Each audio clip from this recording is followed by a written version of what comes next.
Hi hello నమస్తే అండి. Welcome ఓం Shivas world. నా పేరు శివకుమార్. ఈరోజు 4 కొవ్వొత్తుల కథ. ఓ చిన్న కథ దారి చూపుతుందేమో చివరిదాకా చదవండి. సరదాగా ఉంటుంది, చివరిదాకా చదవండి.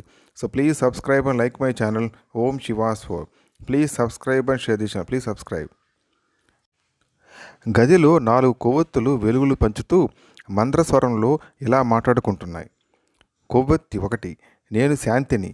ఈ రోజుల్లో నా అవసరం ఎవరికీ లేదు, నేను వెళ్ళిపోతున్నా అంటూ ఆ కొవ్వొత్తి ఆరిపోయింది. కొవ్వొత్తి 2, నేను నమ్మకాన్ని. కానీ ఈ రోజుల్లో నా అవసరం కూడా ఎవరికీ లేదు, కొద్దిసేపటికి అది కూడా ఆరిపోయింది.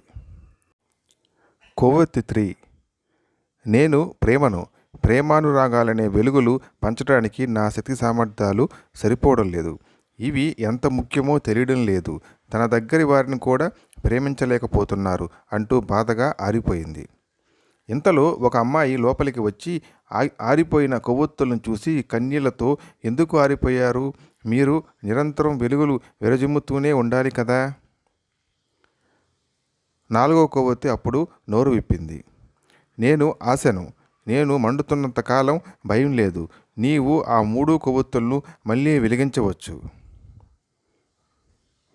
మెరుస్తున్న కళ్ళతో ఆ 4వ కొవ్వొత్తితో ఆరిపోయిన శాంతి, నమ్మకం, ప్రేమలనే కొవ్వొత్తులను వెలిగించింది. ఆశను మీలో చావనీయకండి. అదొక్కటి ఉంటే ఎంత అంధకారం ఉన్నా శాంతి, నమ్మకం, ప్రేమలను మన జీవితాల్లో వెలిగించుకోవచ్చు. చిన్న చిన్న సమస్యలు మీ మీ మీ జీవితాలను దుర్భరం చేస్తున్నాయా? ఈ చిన్న కథ దారి చూపుతుందేమో. So please subscribe and like my channel Om Shiva's World. Please subscribe and share this channel. Please subscribe. Thanks for watching. Thank you.